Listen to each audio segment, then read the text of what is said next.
the inside story on the issues that affect you and your community. This is Local 12 Newsmakers. Good morning and welcome to Local 12 Newsmakers. I'm Dan Hurley. So often, learning in schools are linked, they become synonymous in the minds of most people. But several efforts in Greater Cincinnati demonstrate that learning, especially in certain fields, is best approached outside the confines of formal school. This morning we will explore two local efforts to address the need for American students to take a bigger interest in and master the fields of information technology and what is referred to in shorthand as the STEM fields: science, technology, engineering, and mathematics. In the second part of the show, the focus will be on iSpace, a 15-year-old initiative to use the space program to introduce students to STEM. But we begin with the Inter-Alliance of Greater Cincinnati, which brings together business leaders and educators to identify, nurture, inspire, train, employ, and retain the area's most promising IT talent. The Inter-Alliance runs a variety of programs in conjunction with local schools, including the annual Tech Olympics. IT camps provides internships and school-based chapters. I am joined this morning by two people: Emily Rasmussen, the Chief Marketing Officer for the Inter-Alliance. Emily graduated this spring from Loveland High School and is headed to UC, to the Business College. And John Thomas, who will be a senior this coming year at Lakota East and is the Director of Social Media for the Inter-Alliance. John, I did get it right. It is Lakota East, right? It is Lakota East, because yes. we bounced back and forth a couple of times. I want to make the point. Both of you are still students, but you Yes. hold these titles in the Inter-Alliance. So, Emily, what's going on here? How are you the Chief Marketing Officer? Well, the really cool thing about Inter-Alliance is that it's student-run. We have a board of directors that are from all of our sponsor companies, but other than that, it's run by what we call the Inter-Alliance Leadership Council, which is a group of students from schools all over Cincinnati that work together to kind of make the Inter-Alliance what it is. And it's really awesome because we get to meet people from different schools and work together with students that think the way we do, which we don't necessarily get at school. And there really are some incredible minds here in Cincinnati. Just seeing the different things that they put together, the website that we put together. The students, the participants put together. Yes, that the students have put together in ILC. It's incredible. I honestly can't believe the great minds that are here. Now that I'm part of Inter-Alliance, I mean, I can see it, obviously. So at what point, let's start, John, with you, when did you get hooked into, when did you get involved with the Inter-Alliance, and why? So I go to Lakota East, and we actually have one of the stronger chapters of Inter-Alliance within the Cincinnati area. Much better than Lakota West, I'm sure. Yes, much better, obviously. So actually, my story is kind of strange just because I had first heard about Inter-Alliance through Tech Olympics. I thought it was just some gaming conference or something like that. And I actually went and I made incredible business connections. I was just meeting all these people, and I heard about the career camps, which is actually a program that we run. So we actually have like 4 sponsors. We have UC, Miami, Xavier, and NKU. And 20 students go to these camps, and they actually get to visit all these different companies such as P&G, GE, Kroger, the list goes on and on. And they actually get to visit these companies, present different ideas, network and whatnot. And they actually, while they're there, they get to create their own projects and present to a panel of judges. And I went to one of those camps. I went to one of them at Miami University last year, and I just had a blast. And that's really when I just got hooked in Inter-Alliance. I just fell in love with it. Okay. I get to talk to the class at NKU on Monday. Now, they don't want to talk to me about IT, but there's other things that we can talk about. Emily, for you, have you always been interested in tech, and so when did you get involved, and was it just this was a natural and it flowed out of everything? It's funny you should ask that. I actually, until I went to the IT careers camps, I was going to be a Broadway singer, and that was it. That was my life. There was no plan B. I spent all of my time in the dance studio, singing, performing, all of it. And then my mom actually convinced me to go to the IT careers camps because she said it would be good for me to get out of the dance studio for a week. And it completely changed my life. This was a summer camp, a Yes. week-long summer camp, right? Yes. That's correct. Okay. It's for rising sophomores and rising juniors. Okay. So I did it the summer before my junior year. And I went in and I got a really different perspective on what leadership looks like and what technology looks like and how it's used. I had coded before just at school because I enjoyed it and I liked robots, but I really didn't understand that technology and the IT field was as fun as it is. You know, I went to camp and I got involved afterwards. Like, I feel like they couldn't turn me away. You know, I just kept sending emails and asking what I could do. I got onto the Leadership Council and within 6 months was promoted into the leadership of the Leadership Council, which is how I got my current role as Chief Marketing Officer. I've had the opportunity to run the camps and I'm now working at Procter & Gamble. You're working at Procter & Gamble as an intern? Yes. And what are you doing for Procter & Gamble? Well, I signed a confidentiality agreement, Okay, so I so can't tell you a ton, you but would I'm have to working kill with me. data. You're right, Yes, yeah. if I told you, I'd have to kill you. But I'm working with data, and I'm working with some training on new softwares, and I'm also doing a little bit of coding. Okay. So, John, for you, does IT just always come? I mean, is this a long interest of yours? Have you just always messed around with it? Emily just said, oh, she already knew how to code. She was doing some coding. Now, that's a whole world that I'm not part of. So, what about you? Well, at Lakota East, they offer computer science courses, and I'm always a gamer. I've always been a video game fan, so I figured, you know, why not? I like technology, and that's kind of how I got into the coding world. My focus, I like business a lot, though. That's what I love, but I do love the technology aspects as well. I'm actually working for a company. I'm working for Kroger, doing business analysis. So it wasn't always natural for me per se, but I was always tech savvy, and I just kind of jumped into it. So there's the Tech Olympics that we've talked about. Yep. There's the summer the summer camps, the 1-week summer camps. There's internships. There's a whole progression of programs here, right? Yeah. It's not just one thing, one and done type of thing. No, and then on top of it, we also offer events throughout the school year, such as resume workshops, where we actually bring in professionals and they help you build your resume.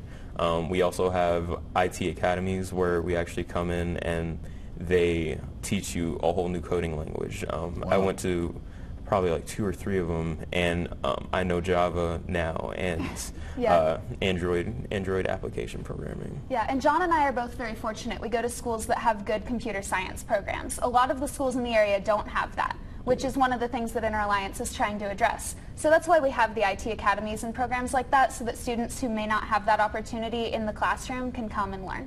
So, but the point is, whether you've got that opportunity at your school or not, Yes. there's still students from both of those backgrounds get something out of being involved with the Interalliance. So you're headed for the business school. You said you're interested in business, not just in technology. Yes. So this isn't just get everybody into coding and being a techie type of person. Yeah. I think that's the really big misconception about working in the technology field, is that if you work in IT, you're going to be sitting at a desk coding and that's all you're going to do. And that's kind of what I've learned through the Interalliance, is that it's not like that at all. I work in IT in Procter & Gamble, but I only code a little bit and only when I really need to. Most of my work is meeting with people, learning about data, analyzing the business, and my work is all focused on how I can support the brands. So a lot of people think, you know, you're going to go into IT and you're going to sit at a desk and not talk to people, and that's completely wrong. Yeah, and that's completely true. With IT, there's so many different opportunities. You can be a business person, you can be an artist, you can be a coder. There's so many different realms that you can go into with the IT. It's almost hard. It's almost impossible not to find something that you'll find interesting. Given that both of your schools have good programs in these areas to begin with, is there any problem inside the school that people who are interested in IT, tech, you know, are somehow seen as the eggheads or whatever the term is these days? I don't know what it is or is this now just accepted? I mean, this is now mainstream, and that would be good. Well, I feel like I should warn you. I did get the award for most techie in senior superlatives this year, so I might be slightly biased. But a lot of people that are in technology at my school are also athletes, and they're also, you know, doing all of those other things. And I don't think that it's really like it ostracizes you necessarily, but it is something that's different from what everyone else is doing. And you're, instead of just playing video games, we're designing video games. Okay. You know, things like that. How about you? Yeah, Lakota East, I wouldn't say it's one or the other. I wouldn't say it's completely just all techie geeks, or however you want to word it, or just accept it. I'd say it's just a doorway right now where there's a mix, and we're still trying to get people involved with it. But the class always fills up. I mean, there's usually no more room in the schedule to bring any more people in. Some people get locked out of the class, so it's getting more popular by far. So it's going very well. There is this, then there's data. There's data around this about the mastery or lack of mastery of American students in the STEM areas. There's a lot of concern about students, American students, not achieving at the levels as opposed to some other country, or against what we need in the future. What do you say to that? Is there a misunderstanding here for those of us who are on the outside, who aren't your generation? Is it much more hopeful than we perceive? Or what would you say as you look not only at yourselves but at other students? Well, I think when I look at the students that are involved in the Inner Alliance, I see a lot of students that can do incredible things. It just blows my mind sometimes what the IT committee of the Leadership Council or even just the chapters come up with. But when I look at my high school as a whole, I definitely see a lack of technology. They think, you know, they're playing on their phones and that's all they need for technology. And I think that that's where we need to change the way we think about it. You know, our generation, we're surrounded by technology all the time. And it's learning to work with that technology and to leverage it in a way that can advance us and advance our society. I think that's where we need to head. So you still think there's an issue on a broader scale? We can always get more students into those technology classes. Yeah, and I completely agree.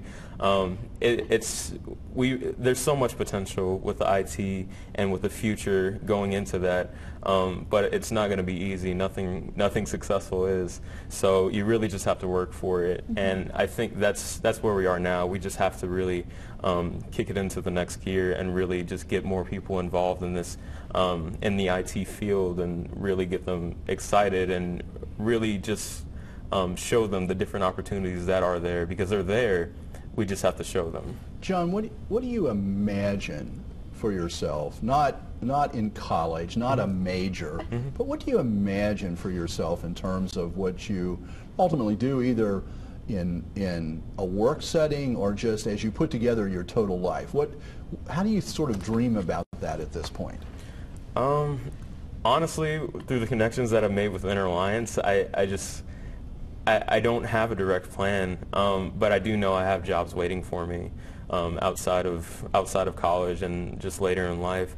Now that I've made all these connections, I don't really see this being as a challenge anymore of worrying about, after I get my degree, will I be able to use it? You know, I will be able to use it now, just through these connections. So that's really my plan, is just kind of go for the opportunities that I can and see where it takes me. Emily, what about you? I love the idea of transformational leadership. That's something that someone said to me while I was working at Procter & Gamble. And I'd love to be able to take what I know about IT and what I've learned working with Inner Alliance, working with different types of people, leading, you know, pioneering new things, and to apply that. But like John, you know, my career path, it's unlimited. I look at it and I see all of these opportunities and all of these different things that I want to try, and that maybe I will someday down the road. Or maybe, you know, the thing that I'm going to end up being really good at in my career is something that hasn't even been invented yet. Which is very true in this economy and with technology. Yes. Final question.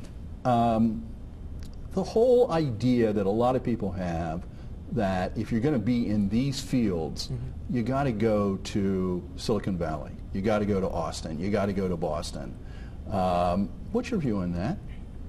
Well, I mean, Cincinnati has more Fortune 500 companies per capita than anywhere else in the world, and they're looking to hire IT professionals. By the time I graduate college, there's going to be about 8,000 unfilled IT jobs here in Cincinnati, and I'm looking to fill one of those jobs.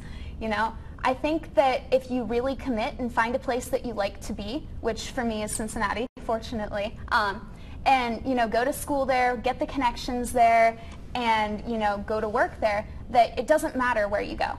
Silicon Valley, cool. You're going to be in a super competitive environment, and it's going to be really awesome, the things that happen there, but those things are happening here too.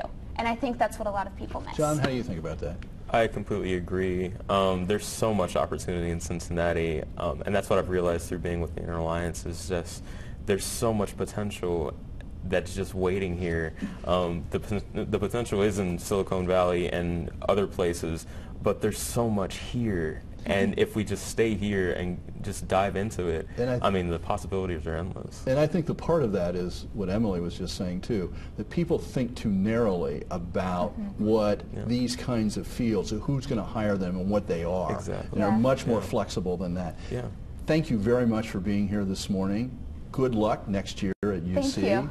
Your senior year, and it gives a lot of confidence that you two are out there and you represent a whole generation that's moving forward. Thank you. Thank you. Stay tuned. I grew up at a time when the space program was the big thing.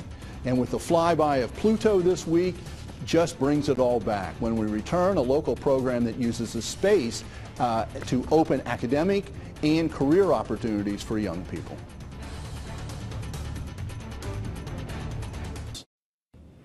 Welcome back. We now continue our exploration of local efforts to help students develop their interests and abilities in math, the sciences, and engineering.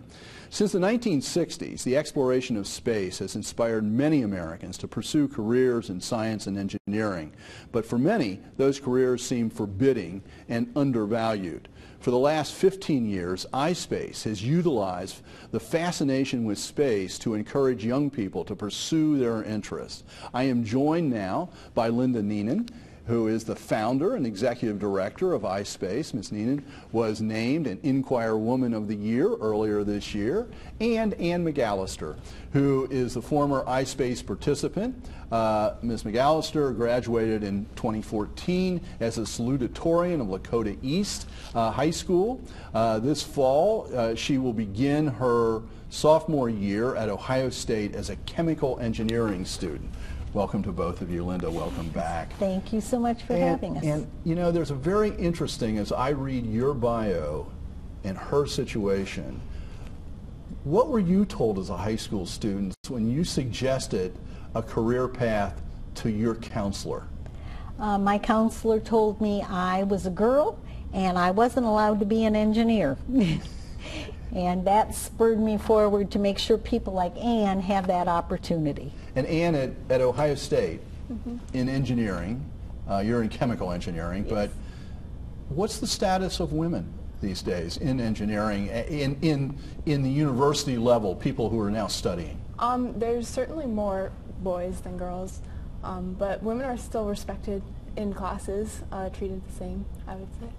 So you don't find it a harsh environment? No, not at all. It's not harsh. It's just you're definitely an outlier being a woman in engineering. People notice that, oh, there's a girl in that class sometimes, but it's still fun. Okay. So, Linda, for you, I mean, I hope I described this correctly, using space as a point of departure. What is it that iSpace does? Well, space is our theme. However, we bring in all the math, the science, the engineering. We teach botany, chemistry, whatever, but under the umbrella of space. And because it's a very effective way to, kids are still fascinated by space, and they also, like as I mentioned, you can get all the science fitting in there some way or another. We are a field trip destination for schools. We have iSpace to Go. We run summer camps. We have professional development for teachers, family events. Professional development for teachers, corporate programs. So you've been in existence 15 years, right? 15 years. You did my very first interview. And over those 15 years, approximately, round number, how many students have been involved? Oh, I Oh, you're making me do my math, okay. Dan. I know this year we topped 30,000. This year? Or 2014, I'm sorry. 30,000. Over 30,000. Wow. And we're on target to go beyond that this year. I think when I talked to you, we were serving about 139, if I recall. Yeah, right. It was a very early interview. Yes, it was. And what got you to iSpace? I mean, were you always interested in science and that sort of thing? I was never an athlete, and so I was always interested in math and science in school, and iSpace offered extracurriculars that were focused on math and science, and it could be cool to go and do math and science after school for once. So yeah, I was on an FLL team, first Lego League team. Robotics team. A robotics team. Yeah. And then through that, I started teaching Lego robotics, simple programming classes at my elementary school with Gene Bolte, who works at iSpace. And then I just got sucked into iSpace. So what age were you when you got involved? I was probably 12 or 13. Yeah. And what is sort of the target range for? I think probably it's really between 3rd and 6th grade, but our real sweet spot is 5th grade, I would say, although we do programs from pre-kindergarten all the way through grade 12.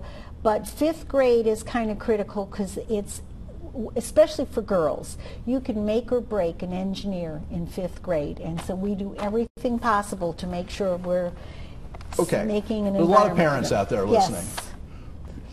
How do you make or break a young woman at that age in 5th grade? Well, a young girl who feels that, first of all, she has the skills, because when they're doing iSpace programs, they're not just coming in and listening to a lecture. They're becoming an engineer or a manufacturer or a scientist for the day.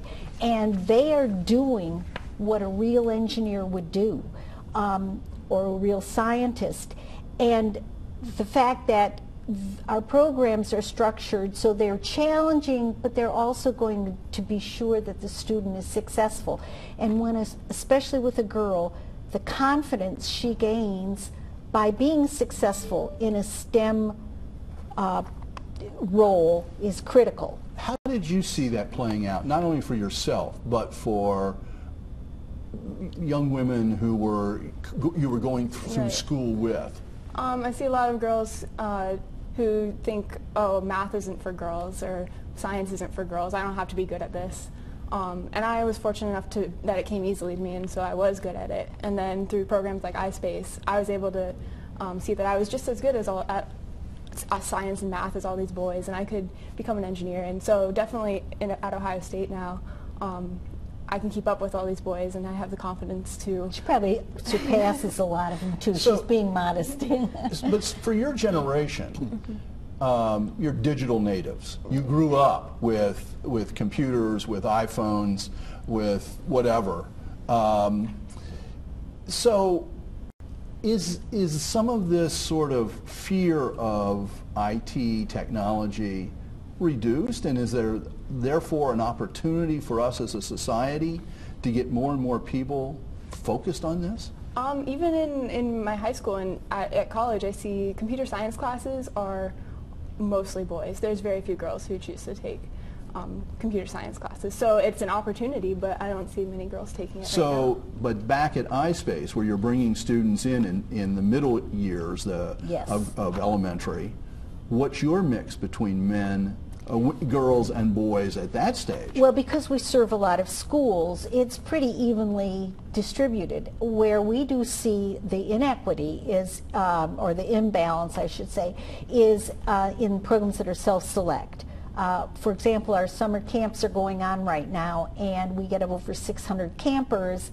They're predominantly male.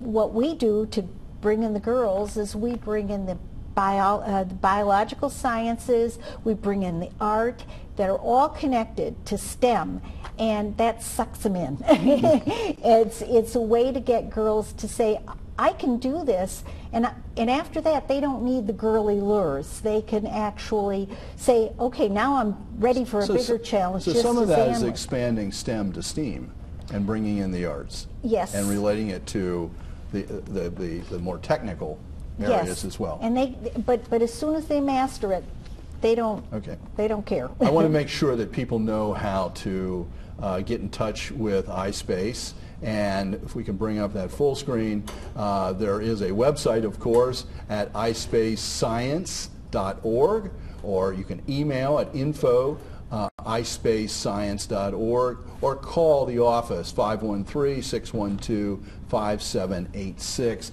Lots of programs, and we didn't even get to Pluto, darn it. Darn it.